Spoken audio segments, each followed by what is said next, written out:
Hello and welcome back to the Novice Lumberjack, where Blake here is going to try and get this old 525 running. It's a Jonsered 525 I picked up for 20 bucks. It's got good compression. I think it just probably needs the typical stuff, your fuel lines, maybe a carburetor diaphragm cleanup. And that's all we're going to do. And while he's going through that, I'm going to take care of other little projects and walking through. There won't be much talking or anything directly to the camera. Maybe it'll be good, maybe I'll post it, maybe I won't. Whatever. Hopefully you'll enjoy. Alright, so start digging in. You've got to get into all of this. So you've got these 3 bolts there, which are going to require that. So you start going with that.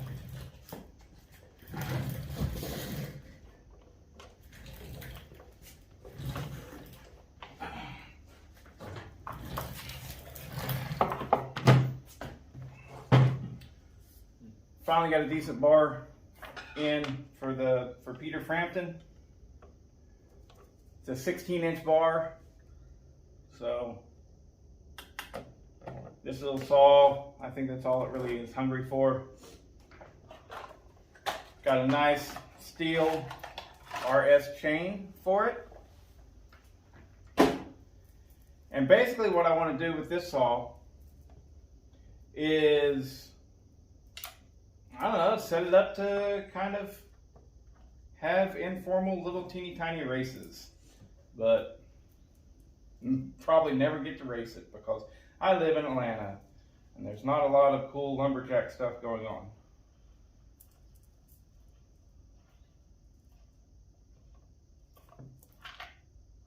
Come on. This part? No, I don't think you need to get in there. We've already checked it for spark. Okay. You'll need to take the carburetor off, and so that's probably going to happen with bolts right here and right there. Right. This is you got to take these lines off, fuel lines. Got to take this loose. So you'll probably, I don't know. Yeah, go ahead and take that out and put it in your little bucket. If any of you guys are wondering what's going to happen to Peter Frampton here, is I have a stock muffler that I already purchased so that I can do further testing between the stock muffler and the modified muffler that I made, and slowly progress, make changes on the modified muffler until I get it to where it's better than the stock muffler. Then you guys will know what to do. Once I get that settled, then I'll use this to definitely port and polish and play with it, because like I said, it was given to me, so I don't want to mess it up. I want to do the right thing, but I got to learn on something. This might as well be the one. So I got a good deal on these ProLite Oregon bars.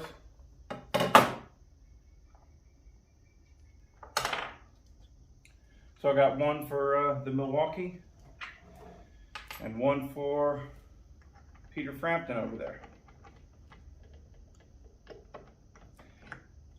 I still have yet to get my 8-pin sprocket for this Milwaukee, but it is already on order.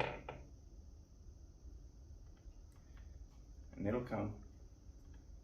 So just slide these hoses off? Yeah. They may break. They're probably old. Well, I mean, I know they're old. They're probably brittle.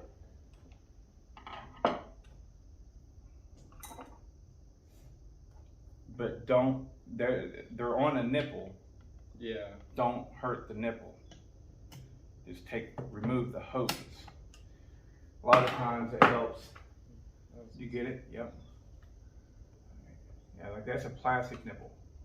You can do this with a screwdriver and pry it loose. The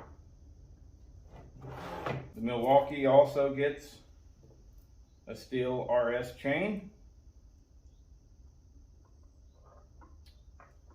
I am very much looking forward to trying out one of the new steel, what do they call it? Hexacut. You know what's really crazy is I have 2 Husqvarna dealers within driving distance from me, like really close by. Actually, no, take that back. I have 3. And none of them carry the X-Cut chain. They all carry Oregon. Nothing wrong with Oregon, but I think steel's better. So that's what I get. But, I mean, Oregon's fine. You're really splitting hairs between the 2 of them, you know. But I kind of like going to my Ace Hardware. I said that the bar pattern on this is the same as the Poland's, like for pretty much any small Poland. And I said it was A041. Well, that's not exactly true. The tail mount pattern is an Oregon part number 041, but the A is for 3/8 low profile specific. K is for 325 chain, which is what this is. And I believe D is 3/8 chain. I think. Could be wrong on that. But anyways. So this is a K041 chain or bar setup from Oregon. Because of the Poland pattern, Poland small pattern, and it is 0.325 chain pitch. When I get the sprocket in, I'll do a video comparing the 7-pin sprocket and the 8-pin sprocket. I think this thing, as long as I've got this small bar on here, I think it has enough torque to pull the 8-pin sprocket just fine. Ooh, you taking the whole handle off? I mean, it was inside of this, just that screw was at least. I guess I should be paying more attention. Why are you taking the handle off? There was a screw that was inside of this going through the handle. Okay, why were you taking that off? Because I'm taking apart the chainsaw. Is No, this no, not no. coming You're out? not taking. No. Well, I didn't know what I was doing. Did I go too far? Yeah, that's okay. Just put that bolt back in. Yeah. All we're really messing with is the carburetor and the fuel lines and stuff. And you've got the carburetor off. Fuel lines are right there. Yeah, you don't no need to take the rest of that stuff apart. All right.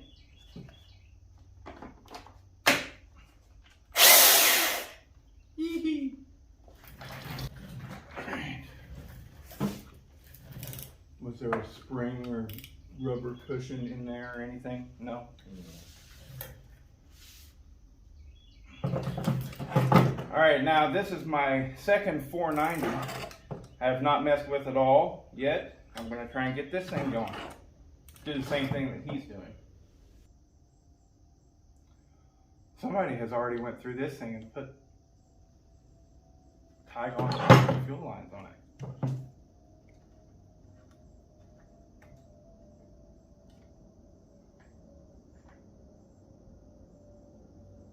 Smells like good gas. I mean, I'm going to take that out of there, but it does smell like good gas. So, yeah, I just felt it and saw that move. See that? All right. So that filter in there, reach in there with these and grab that filter and pull it out.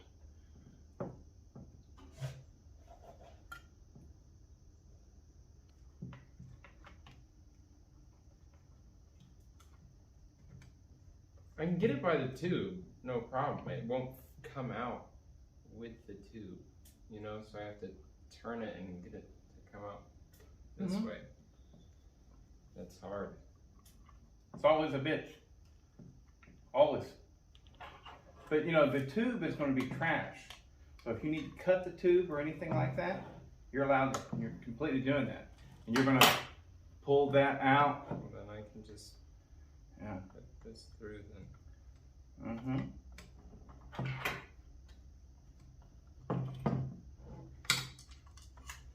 And you get why I'm not walking you through it step by step, right? Well, I mean, I could have known that the tube was going to be trash. That would help. But now it's not always trash. But anyways, yeah. There you go. Yeah, I was trying to floop and get it out this floop. Yep, that's the noise I would have made. Okay. So.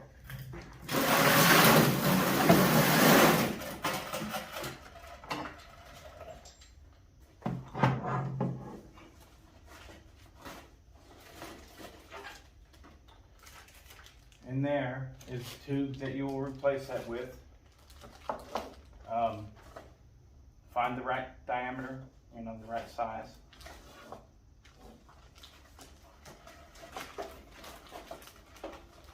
There's a brand new filter.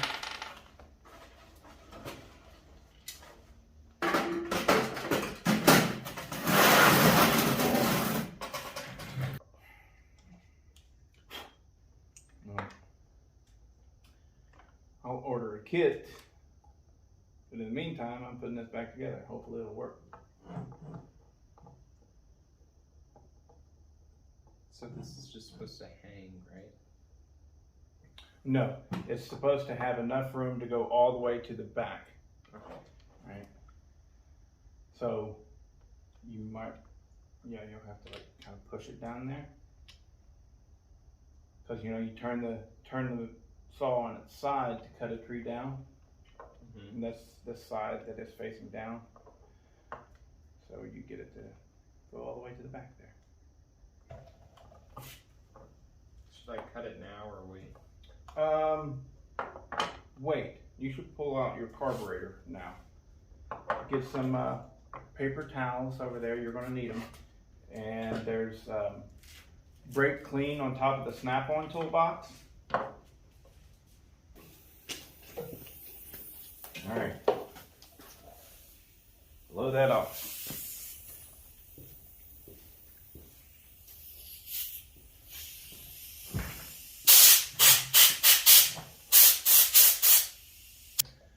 I have a bunch of stuff for your carburetor. My carburetor, no. Walbro 82A K4. Blah, blah, blah. Probably don't even need anything, honestly. It looks really clean in there. I'm wondering why this saw didn't run. Alright, so I am very glad on this 490. I was looking at the fuel line, and right there at the top where it met the carburetor,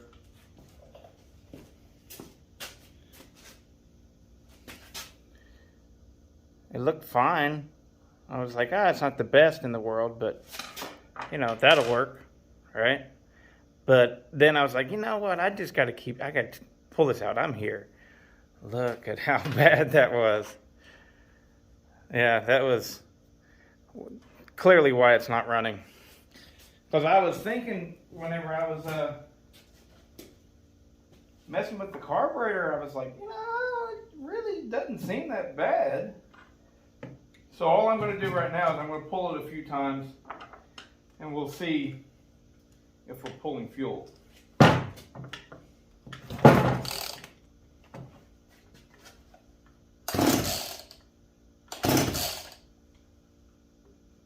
Oh, I don't have the choke on there. I can't put the choke on there because the choke is part of the dang filter housing. Yep, we're pulling fuel. So we'll wait for a second for his to get back together before we try and start him. Okay, let's go. Okay, on first startup, obviously it takes a lot of pulls to get the pump, the gas flowing, all right? But once it actually starts up and runs, the first thing that you want to check for is the bar getting oil?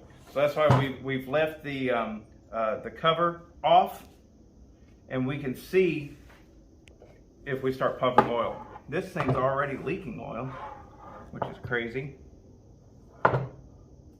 Coming from the oiler. Anyways, we will mess with that in time. But right now we want to see if it's actually pumping oil. So right out that hole right there is where yours is going to come out. And so let's see if we can start them.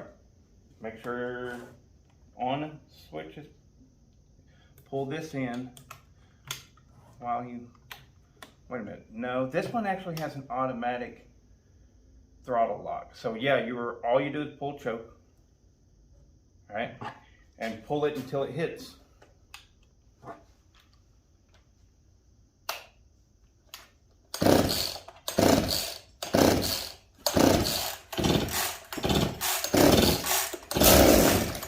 Choke off, for me.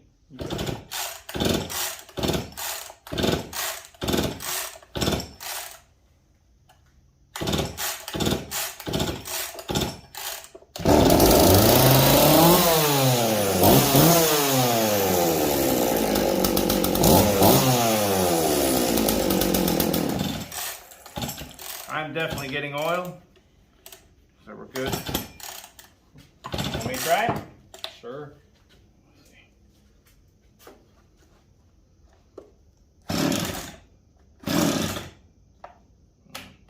Sounds like it wants to run.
See if you can start it now. Seems like it flooded a little bit.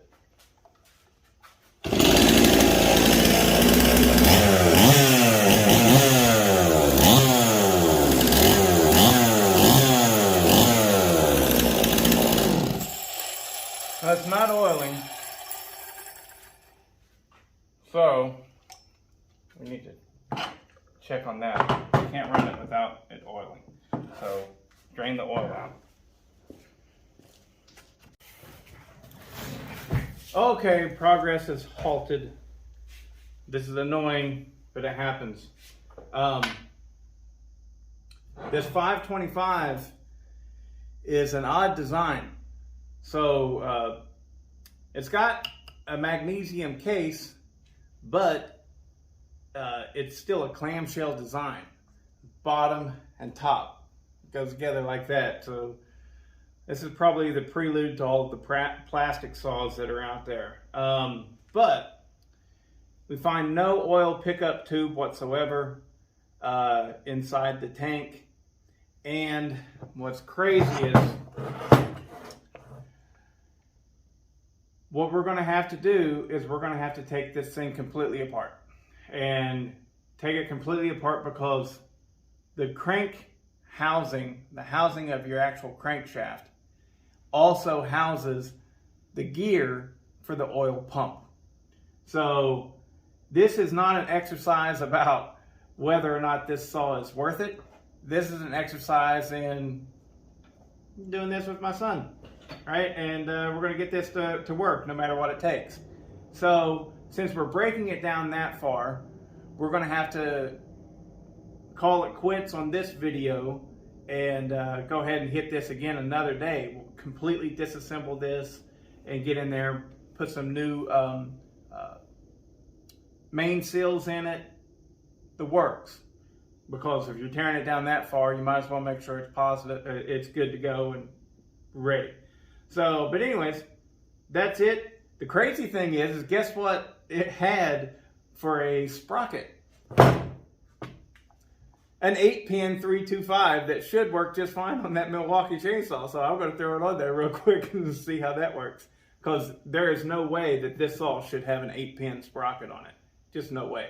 So I'll look around. I have some 7 pins I'll throw on there whenever we reassemble it.